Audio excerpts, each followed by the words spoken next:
இப்படிலாம் நியாயமா பேசினா, இப்படிலாம் நல்ல பேச்சு பேசினா, இயற்கை வளத்தை பத்தி கவலைப்பட்டா, சமூகத்தில் நடக்கிற அநீதியை பார்த்து கவலைப்பட்டா திமுக காரனுக்கு பிடிக்குமா? நீலசங்கின்னு தான் சொல்லுவான், சாதி வெறியன்னு தான் சொல்லுவான், குடும்பத்தை திட்டுவான், வீட்டில் இருக்கிற பெண்களை கேவலமா திட்டுவான். எல்லாருக்கும் வணக்கம். டிவிகே கட்சியின் தலைவர் மரியாதைக்குரிய அண்ணன் வேல்முருகன் அவர்கள் கொஞ்ச நாளாவே இந்த திமுக கூட்டணி மேல தனக்கு இருக்கிற அதிருப்தியை வெளிப்படுத்திட்டு இருந்தாப்புல, என்னுடைய சொந்த தொகுதியான அந்த பன்ருட்டி தொகுதிக்கு கூட என்னால் எதுவும் செய்ய முடியல, ஏதாவது பண்ணலான்னு பார்த்தா ஏதாவது சப்போர்ட் பண்ணுவாங்கன்னு பார்த்தா எதுவுமே பண்ண மாட்டேங்குது திமுக தலைமை அப்படின்ற மாதிரி குற்றம் சொல்லிட்டு இருந்தாப்புல. ஒரு பிரஸ் மீட்ல கூட சொல்லியிருந்தாப்புல, நம்ம கூட எதிர்பார்த்துட்டு இருந்தோம், பரவாயில்லடா அண்ணா கொஞ்சம் தைரியமா திமுக எதிர்த்து பேசுறாப்புல, கூட்டணி பிச்சுக்கிட்டு வந்துருவாப்புல அப்படின்னு எதிர்பார்த்துட்டு இருந்த சமயத்துல தான் போயிட்டு அங்கே உதயநிதி அவர்கள்ட்ட போய் நின்றுக்கிட்டு அவருடைய மனைவியை பார்த்து அன்னிக்கிட்ட வேல்முருகன் வந்திருக்குன்னு சொல்லுங்க அப்படிங்கிறாப்புல. என்னங்கன்னா இப்படி பண்றீங்களான்ற மாதிரி இருந்துச்சு.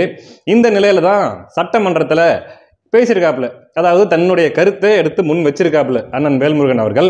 சபாநாயகர் அப்பாவை என்ன பண்ணிட்டார் அப்படின்னா, அந்த வேல்முருகன் அவர்களுடைய அந்த கருத்தை வந்து அவை குறிப்பிலிருந்து நீக்கியிருக்கிறாரு. அதுக்கு வேல்முருகன் அவர்களுக்கு கோவம் வந்துட்டு என்னங்க நீங்க இப்படிலாம் பண்றீங்க அப்படின்ட்டு கேள்வி கேட்டிருக்காரு. அதை எடுத்து பேசிய முதலமைச்சர் ஐயா ஸ்டாலின் அவர்கள், வேல்முருகன் நீங்க அதிக பிரசங்கித்தனம் பண்ணிட்டு இருக்கிறீங்க, பாத்துக்குங்க, இந்த மாதிரிலாம் அதிக பிரசங்கித்தனம் பண்ணப்படாது அப்படின்னு சொல்லிட்டு சபாநாயகர்கிட்ட இது என்ன பண்ணிட்டு இருக்கிறாரு பாருங்க, கொஞ்சம் கண்டிங்க அப்படின்ட்டு சொல்லியிருக்காப்புல. ஒரு பாட்டுக்கு அவர் இஷ்டத்துக்கு பேசிட்டு இருக்கிறாரு, என்னமோ நீங்க விட்டுட்டு வேடிக்கை பார்த்துட்டு இருக்கிறீங்க, சட்டு பண்ணு ஒரு நடவடிக்கை எடுங்க அப்படின்ட்டு சபாநாயகர்கிட்ட ஐயா ஸ்டாலின் அவர்கள் சொல்லியிருக்காரு. ஒரே அசிங்கமா போச்சு குமார்ன்ற மாதிரி ஆயிடுச்சு அண்ணன் வேல்முருகன் அவர்களுக்கு. என்ன நம்ம சொல்ல வேண்டியிருக்குது, அண்ணன் வேல்முருகன் அவர்களே, நீங்க தன்மானத்தோடு இருக்கணும், ஒரு சுயமரியாதையோடு இருக்கணும், தனக்கான ஒரு கௌரவம் இருக்கணும் அப்படின்னு நீங்க நினைக்கிறீங்க அப்படின்னா, கூட்டணி கட்சி திமுகவோட வச்சுக்கிட்டு எப்படி நீங்க இதெல்லாம் எதிர்பார்க்குறீங்கன்னா நமக்கு புரிய மாட்டேங்குது. இத்தனை நாளா நீங்கள் தோழர் திருமாவர்களோட பயணிக்கிறீங்க, இன்னும் அந்த சூட்சுமத்தை நீங்க கத்துக்கலையா? தோழர் திருமாவர்கள் உங்களுக்கு சரியான பயிற்சி இன்னும் கொடுக்கலன்னு நினைக்கிறேன், கத்துக்கங்க. எங்க தோழரை பாருங்க, ஏதாவது எத்தனை அடி திமுக கிட்ட வாங்கினாலும் ஒரே பேச்சு வெறி வராது, சத்தமும் போட மாட்டாரு, எங்கேயும் ஓடவும் மாட்டாரு. அந்த சூட்சுமத்தெல்லாம் கத்துக்கணும். ஏதாவது கேள்வி எழுப்புறாரா? எத்தனை தன்னுடைய சமுதாயத்தை சேர்ந்த மக்கள் எவ்வளவு பாதிக்கப்பட்டிருக்கிறாங்க, தொடர்ச்சியா அந்த பட்டியல் சமூக மக்கள் மீது பல வகையான தாக்குதல் நடத்தப்பட்டிருக்குது, அங்க கொலைகள் நடத்தப்பட்டிருக்குது. ஏதாவது மூச்சு வந்துச்சா எங்க தோழர் வாயிலிருந்து? இத்தனை நாளா அவர் கூட டிராவல் பண்ணிட்டு இருக்கிறீங்க, பழகிட்டு இருக்கிறீங்க, எங்க அண்ணன் திருமாவளவன் கூடயே தான் இருக்கிறீங்க. ஆனா இந்த ஒரு சூட்சுமத்தை நீங்க கத்துக்க மாட்டேங்கிறீங்க. அப்புறம் எப்படி நீங்க திமுக கூட்டணியில சர்வைவ் ஆகுற நலவாணி பயலுக்கு இருட்டுல என்னடா வேலைங்கிற மாதிரி சுயமரியாதையும் கௌரவமும் வேணும்னு எதிர்பார்க்கிறவனுக்கு திமுக கூட்டணியில் என்ன வேலை? இப்போ எங்கள் தோழரை பார்த்துக்கங்க, தோழர் திருமாவை, அவர் இருக்கலாம் கூட்டணியில், தாராளமாக இருக்கலாம். ஏன்னா அவர் வந்து ஒரு குழந்தைத்தனமான மனசு கொண்டவர், ஒரு வெள்ளந்தியான மனுஷன் வச்சுங்களேன், அதனால் அவர் திமுக கூட்டணியில் இருக்கலாம். இத்தனையும் யாருமே கேட்கலனா கூட அவரே மூணு நாளைக்கு ஒரு ப்ரெஸ் மீட் வச்சு எங்கள் கூட்டணி உறுதியாக இருக்கிறது, எங்கள் கூட்டணியில் பிளவு ஏற்படுத்த தீய சக்திகள் நினைக்கிறார்கள், அதற்கெல்லாம் நான் ஒருபோதும் அனுமதிக்க மாட்டேன் அப்படின்ட்டு அவராக முண்டி அடிச்சுக்கிட்டு வந்து ப்ரெஸ் மீட் கொடுப்பாப்புல. அதனால அவர் இருக்கலாம். நீங்க வந்து அங்கே போய் உட்காந்துக்கிட்டு எனக்கு மரியாதை இல்லை, எனக்கு மரியாதை செய்யல அப்படிங்கிறதெல்லாம் முறையில் அண்ணன் வேல்முருகன் அவர்களே. ஒன்று திமுக கூட்டணியில் இருந்தால் அது என்ன சூட்சமோ அப்படிங்கிறத எங்கள் தோழரை பார்த்து கற்றுக்கிட்டு அந்த கூட்டணியில் நீங்கள் தொடருங்க. அப்படி இல்லை, என்னால் முடியாது, எனக்கு அப்பப்போ கொஞ்சோண்டு பொத்துக்கிட்டு வந்துடும் உங்களுக்கு தோணுச்சுன்னா better you come out of the கூட்டணி. சரிங்களா? இதான் ஒரே முடிவு, அதை பார்த்துக்குங்க. இது ஒரு விஷயம். இன்னொரு விஷயம் என்னன்னா, இந்த அறம் படத்தின் இயக்குனர் கோபி நயினார் அவர்கள் இருக்காரு இல்லைங்களா, இப்போ தொடர்ச்சியா திமுக உடன்பிறர்கள் போட்டு கடின்னு கடிச்சிட்டு இருக்கிறாங்க. பல பட்டங்கள், சாதி வெறியன், நீல சங்கி அப்படிங்கிற மாதிரியான பட்டங்கள். என்ன நடந்துச்சுன்னா ஒன்றும் இல்லைங்க, இந்த பெரியாரிஸ்டுங்கன்ட்டு ஒரு குரூப் இருக்குல்ல, இந்த தீகா, அதுக்கு சுற்றி ஒரு பல இயக்கங்கள், அதுபோல் அந்த மேடையில் பேசுகிறவங்க ஆளுங்க இருக்கிறாங்க இல்லையா, ரொம்ப பெரிய இன்டலெக்சுவல் அப்படின்னு நினப்பில் அப்படி காட்டிக்கிற மாதிரி பேசுவாங்க இல்லையா, இந்த மதிவதனி அது போன்ற தற்குறிகள். காலை நக்குவதையே பெருமையாக சொன்னார் பெரியார் அப்படின்ட்டு பேசிட்டு இருக்கிறாங்க இல்லையா. அது போக தமிழ்நாட்டில் வந்து 500 சொச்சம் டாஸ்மாக் கடைகள் தான் இருக்குது அப்படின்ட்டு ஒரு டேட்டாவை கொடுக்குறாங்க இல்லையா, இந்த தற்குறிகள் வந்து பேசிட்டு இருக்கிறாங்க இல்லையா. இந்த மாதிரி ஆட்கள் எல்லாம் இவங்க வந்து போலி பெரியாரியவாதிகள்.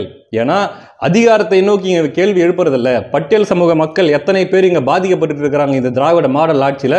அது போக இங்க மணல் கொள்ளை, ஏகப்பட்ட இயற்கை வள கொள்ளையெல்லாம் நடந்துட்டு இருக்குது.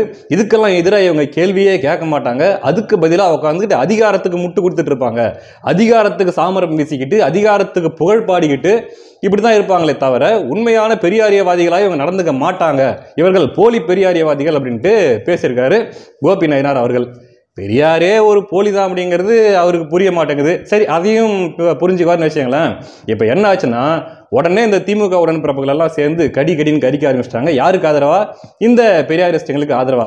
ஏன்னா அவங்க தான் சால்ரா போட்டுட்டு இருக்காங்க, அவங்க தான் அவங்களுக்கு ஒத்து ஊதிட்டு இருக்காங்களே, அப்புறம் எப்படி இவங்க போய் அவங்களை திட்டுவாங்க? அது மட்டும் இல்லாமல் போற போக்கில் விசிகாவை போட்டு மிதிச்சிருக்காப்புல.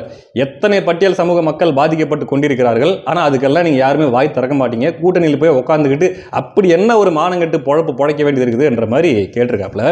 இன்னொரு விஷயம், ரொம்ப முக்கியமான ஒரு விஷயம் பேசியிருக்காரு. அது என்ன நீங்களே பாருங்க. கடவுள் இல்லைன்றது மட்டும் தான் அறிவியலா? மண் அள்ளக்கூடாதுன்றது அறிவியல் கிடையாதா? கடவுள் இல்லைன்றது மட்டும் தான் பகுத்தறிவா? இயற்கை வளங்களை சூறையாடக்கூடாதுன்னு சொல்றது பகுத்தறிவு இல்லையா?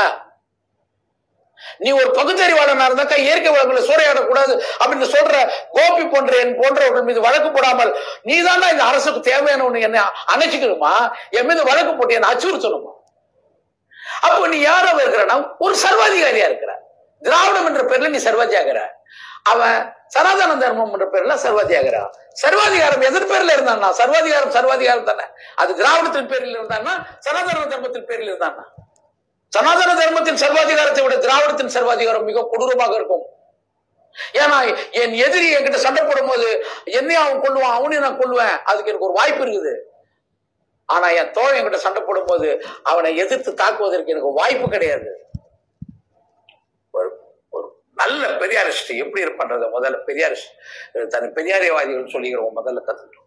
இப்படிலாம் நியாயமா பேசினா, இப்படிலாம் நல்ல பேச்சு பேசினா, இயற்கை வளத்தை பத்தி கவலைப்பட்டா, சமூகத்தில் நடக்கிற அநீதியை பார்த்து கவலைப்பட்டா திமுக காரனுக்கு பிடிக்குமா? நீலசங்கின்னு தான் சொல்லுவான், சாதி வெறியன்னு தான் சொல்லுவான், குடும்பத்தை திட்டுவான், வீட்டில் இருக்கிற பெண்களை கேவலமா திட்டுவான், ஆபாசமா பேசுவான். அதான திமுக காரன், அதான் எதிர்பார்க்க முடியும் அவங்ககிட்ட. பின்ன ஆஹா பாடுறா, என்ன அழகா பேசுறாரா, என்ன அளவுக்கு பெரியார உள்வாங்கி பேசியிருக்காரு பாடுறா, இவர் தாண்டா சிறந்த பெரியாரிஸ்ட் அப்படின்ட்டு உங்களுக்கு என்ன சிறந்த பெரியாரிஸ்ட் விருதா கொடுப்பான்? இப்படிதான் வண்டியா திட்டுவான். குண்டாசுல போட்டாலும் ஆச்சரியப்படுறதுக்கு இல்லை பார்த்துங்க. அதனால கொஞ்சம் ஜாக்கிரதையா இருந்துங்க. வழக்கம் போல அவர் கருத்தியலா ஒரு கேள்வி கேட்கிறாரு, அதுக்கெல்லாம் எந்த பதிலும் கிடையாது. போன்ல யாரோ ஒருத்தங்கிட்ட பேச வச்சு அதுல இவர் ட்ரிகர் பண்ண வச்சு கெட்ட வார்த்தை பேச வச்சு போற போகல இவர் விசிகா மேல இருக்கிற கோவத்தை விசிகா காரங்கிட்டே தான் வெளிப்படுத்துறாரு. என்னடா இப்படி போய் எதுவுமே கேள்வி கேட்காம இப்படி போய் பம்பிட்டு இருக்கிறீங்களேன்ட்டு அவன் ஆப்போசிட்ல இருக்கிற ட்ரிகர் பண்ணி வாயில கெட்ட வார்த்தை வர வச்சு அந்த ஆடியோவை எடுத்து போட்டு பரப்பிட்டு இருக்கிறாங்க. இவர்களுடைய வழக்கமான அரசியல் ஆடியோ பரப்புறது அல்லது இவன் கெட்ட வார்த்தை பேசினா அப்படின்ட்டு ஏதாச்சும் பரப்புறது, இந்த வழக்கமான வேலையை பண்ணிட்டு இருக்கிறாங்க திமுக. வேற என்ன எதிர்பார்க்க முடியும் உங்ககிட்ட? அதனால கோபி நயினார் அவர்களுடைய கோபம் நியாயமானது, அவர் கேட்ட கேள்விகள் நியாயமான கேள்விகள், அவர் வச்ச வாதங்கள் எல்லாம் சிறப்பான வாதங்கள், அதெல்லாம் எந்த மாற்று கருத்தும் இல்லை. அதே மாதிரி கோபி நயினார் இப்படி பண்ணும்போது திமுக காரன் இப்படிப்பட்ட எதிர்வினை தான் ஆற்றுவாங்கிறதும் என்னால தெரியும். ஆனா கோபி நயினார் அவர்களிடம் நான் முரண்படுற ஒரே விஷயம் அதுதான். இது போலி பெரியாரிஸ்டுகள், இவர்கள் உண்மையான பெரியாரிஸ்டுகள் கிடையாது, உண்மையான பெரியாரிஸ்டுகள் இப்படி நடந்துக்க கூடாது அப்படின்னு சொன்னார் பார்த்தீங்களா? அதுலதான் எனக்கு முரண் இருக்குது. ஐயா கோபி நயினார் அவர்களே, இவர்கள் தான் உண்மையான பெரியாரிவாதிகள், புரிஞ்சுங்க சரிங்களா? இந்த மாதிரி அதிகாரத்துக்கு ஜால்ரா போட்டுக்கிட்டு அவங்களுக்கு அப்படியே சாமரம் வீசிக்கிட்டு அவங்க தப்பு பண்ண எந்த தப்பு போட்டாலும் கேள்வி கேட்காம முட்டு கொடுத்துக்கிட்டு இந்த மாதிரி ஏதாச்சும் கிடைக்குமா அப்படின்ட்டு கொஞ்சம் வாங்கி தின்னுக்கிட்டு புடிங்கி தின்னுக்கிட்டு இருக்கிறாங்க பாருங்க. இவர்கள் தான் உண்மையான பெரியாரிஸ்டுகள். அதனால கன்ஃபியூஸ் பண்ணிக்காதீங்க, இவர்கள் போலி பெரியாரிஸ்டுகள் கிடையாது, பெரியாரே ஒரு போலி தான். அதை முதல்ல நீங்க புரிஞ்சுக்கங்க. அடுத்த காணொளியில் சந்திக்கலாம். நன்றி.